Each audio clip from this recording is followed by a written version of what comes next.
Des files d'électeurs parfois impressionnantes dès le petit matin.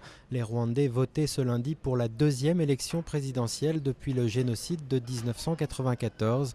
Et à en croire les électeurs, leur choix ne faisait aucun doute. En 7 ans, il a porté notre rêve. Il a fait ce qu'il nous avait promis de faire la dernière fois. Oui, Kagame est très bien. Les gens vont le choisir comme président. Et moi, ça me va. Il faut dire que Paul Kagame n'avait pas trop de soucis à se faire. 7 ans après une première élection triomphale, le président sortant faisait figure de grandissime favori. Seuls 3 candidats lui faisaient face, mais ces 3 candidats, tous des ex-partisans de Kagame, n'avaient tout simplement pas le droit de le critiquer en vertu de lois instaurées après le génocide.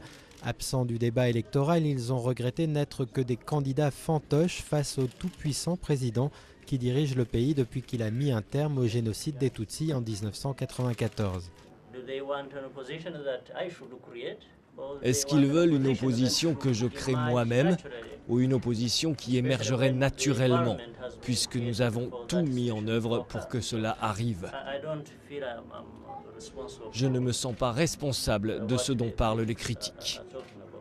Environ 1400 observateurs ont assisté au scrutin, dont plus de 200 de la communauté internationale. Une communauté internationale que les défenseurs des droits de l'homme espèrent voir s'impliquer davantage dans les années à venir. Le Royaume-Uni et les États-Unis ont une responsabilité pour s'assurer que le prochain septennat de Kagame soit marqué par un plus grand respect pour les droits humains fondamentaux et un réel progrès vers la démocratie. Et s'il n'y a pas une forme de pression, je pense qu'il est peu probable que l'on assiste à de réels changements. Car si de réels progrès économiques et sociaux ont eu lieu depuis le génocide, il reste encore beaucoup à faire à Paul Kagame pour améliorer la démocratie au Rwanda.